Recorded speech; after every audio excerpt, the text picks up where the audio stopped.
अस्सलाम वालेकुम नाज़रीन, मैं हूं महमूद असद चौधरी अपने प्रोग्राम नई सोच के साथ। बहुत से सवालात हमें ये आते हैं इटली की इमिग्रेशन के हवाले से कि सर वीज़ा तो वहां से निकल आता है, लेकिन हम जब इटालियन एम्बेसी में जाते हैं तो वीज़ा नहीं लगता, इंटरव्यू में वो फेल कर देते हैं। पहली बात तो ये है कि इटली से आपका लीगल वीज़ा निकलता है और कोई ऐसी वजह होनी नहीं चाहिए कि जो आपका वीज़ा रिजेक्ट हो। लेकिन आप ये समझते हैं कि जो एम्बेसी में मौजूद अमला है, जो वीज़ा ऑफिसर है, उसके रोल्स में ये शामिल है कि आपका थोड़ा बहुत इंटरव्यू तो करे, आपसे जानने की कोशिश करे कि आप इटली जा रहे हैं, इमिग्रेशन आपने ली है, तो आपसे कुछ क्वेश्चन करना तो उसका काम बनता है। तो आज की वीडियो में हम बताने की कोशिश करेंगे कि किस किस्म के सवालात आपसे किए जा सकते हैं और आपने उनका जवाब किस किस्म का देना है। हम सबको पता है कि ये जो इटली की इमिग्रेशन खुलती है वो यहाँ से आपको स्पॉन्सर लेटर वहां पे जाता है। लीगल कानून ये कहता है कि जो इटली में मौजूद कंपनियां हैं वो अपने वर्कर को बाहर से बुलाती हैं, लेकिन अगर आप जाके बिल्कुल खामोश हो जाते हैं या ऐसा तस्वर देने की तासर देने की कोशिश करते हैं कि जैसे आपने किसी से वीजा खरीदा है, तो जाहिर है कोई भी इलीगल इमिग्रेशन, कोई भी दुनिया की एम्बेसी जो है वो उसको एक्सेप्ट नहीं करेगी। आपको अपने इंटरव्यू में ऐसा तासर देना होगा कि आपको मुकम्मल पता है कि आपका वीजा किस किस्म का निकला है और आप वहां क्या करने जा रहे हैं, और वीजा सीजनल निकला है या फॉरएवर का निकला है, कितना टाइम आप रहेंगे। तो मैं आपको कुछ चंद बेसिक क्वेश्चंस हैं वो आपको बता देता हूं, आपकी रहनुमाई के लिए जरूरी होगा, तो आई होप कि आपका इंटरव्यू रिफ्यूज नहीं होगा। तो सबसे पहले तो ये है कि वो आपसे सवाल पूछ सकते हैं कि जी आपका पूरा नाम क्या है, आपका जो मालिक है, जो जिसने आपको स्पॉन्सर भेजा है, लेटर भेजा है, जिसकी वजह से आपका वीजा निकल रहा है, उसका हमें नाम बताएं। तो आप उस वक्त ये तो नहीं कह सकते कि जी हमें मेरा वीजा जो है वो मेरे कजन ने निकलवाया है, नहीं, आपको उस कंपनी के मालिक का नाम बताना पड़ेगा। अगला सवाल ये आपको पूछा जा सकता है कि आपकी कंपनी का एड्रेस क्या है। वो आपने जिसने भी वीजा निकलवाया आप उससे पूछ सकते हैं कि वो कहाँ पे होगी, वो बोलोनिया में है, वो रोम में है, वो मिलान में है, वो कौन से शहर में कंपनी है जहाँ पे मैं काम करने जा रहा हूँ। ये सिंपल चीजें तो आपको भी पता होना चाहिए, दूसरे मुल्क में जा रहे हैं। उसके बाद आपसे ये सवाल किया जा सकता है कि आप क्या काम करने जा रहे हैं इटली में। तो ऑब्वियसली अगर आपका वीजा एग्रीकल्चर का निकला है तो आप ये बताओगे कि जी मैं एग्रीकल्चर का बड़ा अच्छा काम कर सकता हूँ, इसलिए मेरा वीजा निकला है। अगर आपका कंस्ट्रक्शन का निकला है तो आप कहेंगे जी कि मैं मिस्त्री हूँ। अगर आपका प्लम्बिंग का निकला है तो आपको उस वीजे के हिसाब से जवाब देना पड़ेगा। आप ये तो नहीं कह सकते नहीं जी मेरा वीजा निकला है और मैं इटली जा रहा हूँ। आपको ये बताना पड़ेगा कि आपका उस शोबे के साथ ताल्लुक है और आप उस चीज को जानते हैं, इसीलिए मालिक ने आपसे कांटेक्ट किया और आपका वीजा निकलवाया। बेसिक क्वेश्चन आई होप कि वो ना करें, लेकिन आगे हो सकते हैं, और अगर हो सकते हैं तो उसको आप ज़हनी तौर पर पूछ लें। वो ये है कि आपकी तनख्वाह कितनी होगी, आप कितने घंटे का काम करेंगे। ये नॉर्मली जब कोई अप्लाई करता है तो उसके अंदर उसने पूरी एप्लीकेशन के अंदर लिखा होता है कि मुझे 40 घंटे के लिए चाहिए, इसके टाइमिंग और जो काम के जो औकात हैं वो ये होंगे, 8 घंटे का काम डेली करना होगा। तो ये छोटी सी इंफॉर्मेशन, आपको ये ना समझे कि अब वीजा लेटर आ गया मैं एम्बेसी जाऊंगा वीजा लग जाएगा, नहीं, आपको थोड़ी सी तैयारी तो होनी चाहिए, आपको भी तो पता होना चाहिए आप क्यों आ रहे हैं।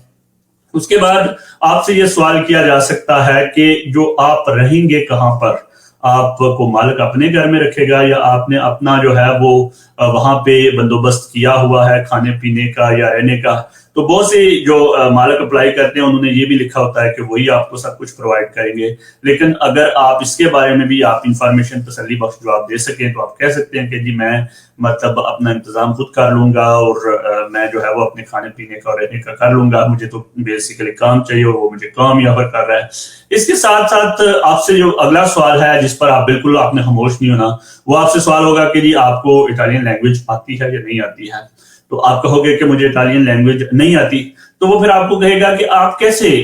काम वहां पे कंपनी में कर सकोगे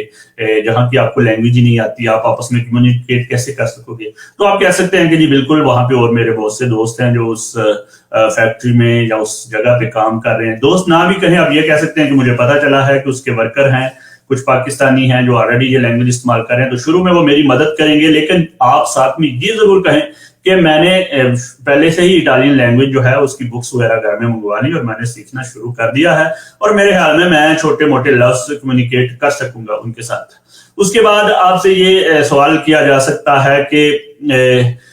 تمہاری مالک سے کبھی بات ہوئی ہے, مالک نے کیوں نکلوایا ہے تمہارا ویزا؟ تو آپ کہہ سکتے ہیں کہ جی میرا ایک دوست ہے, اس کے ذریعے میری بات ہوئی تھی اور میں نے, اس دوست نے میرے بارے میں بتایا تھا کہ میں بہت اچھا ورکر ہوں, تو انہوں نے جو ہے وہ اسی لیے میرا ویزا نکلا. وہ پوچھے کہ آپ کی کبھی فون پہ بھی بات ہوئی ہے؟ تو آپ کہہ سکتے ہیں کہ ہاں جی میری مالک سے فون پہ بات ہوئی تھی, اور اس نے جو ہے وہ پوچھے کہ کون سی لینگویج میں بات ہوئی تھی, تو آپ کہہ سکتے ہیں کہ وہ میرا دوست جو تھا, یا جو اس کی کمپنی میں بندہ کام کرتا ہے, اس نے بیچ میں ہماری بات کروائی, ہماری آپس میں بات ہوئی. اس کے ساتھ ساتھ وہ کہہ سکتے ہیں کہ آپ کے فیوچر کا پلان کیا ہے, آپ کتنا عرصہ رہیں گے. تو یہ بہت ٹرکی کویسچن ہے. اگر آپ کا 9 مہینے کا ویزا ہے, اگر آپ سیزنل ویزے پہ جا رہے ہیں, تو آپ یہ کہیں گے کہ جی میں تو مطلب کوشش کروں گا کہ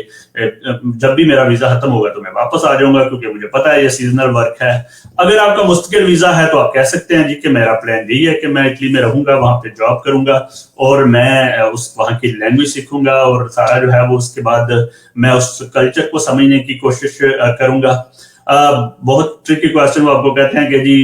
کہاں ہے ملان, اگر آپ ملان میں کام کرنے جا رہے ہیں یا کسی بھی شہر کا نام لیتے ہیں, تو آپ اس شہر کے بارے میں تھوڑا سا نقشہ دیکھ کر کرتے جائیں کہ وہاں پہ جو ہے وہ جو ہے میں جا کے رہوں گا, اور وہ اٹلی کے فلاں علاقے میں ہے, مجھے اٹلی پسند ہے. اور اگر آپ کا محدود مدت کا ویزا ہے تو آپ کو یہ یقین دلانا پڑے گا کہ جب بھی آپ کا کام ختم ہوگا اب واپس آ جائے گا. تو جتنے بھی کویسچنز ہیں ان سے آپ نے اپنے جو ویزا آفیسر ہے اس کو قائل کرنے کی یہ کوشش کرنی ہے کہ آپ کو پتا ہے آپ کیوں اٹلی جا رہے ہیں, آپ کو پتا ہے کہ آپ کے کون سا کام آپ نے کرنا ہے, آپ کو پتا ہے کہ آپ نے کس طرح اس کے ساتھ کمیونیکیٹ کرنی ہے. اور آپ کو ایک اور بہت بڑا میں ٹرک بتا دوں, آپ نے یہ بتانا ہے کہ جی میں بہت فاسٹ لرنر ہوں, میں بہت چیزیں جلدی سیکھ لیتا ہوں, اور مجھے یہ یقین ہے کہ جب میں وہاں پہنچوں گا تو میں اٹالین لینگویج بہت جلدی سیکھ لوں گا, اور وہاں کے کلچر میں جو ہے وہ میں لائک کرتا ہوں, اور میں اس کو کوشش کر رہا ہوں سیکھنے کی. میں نے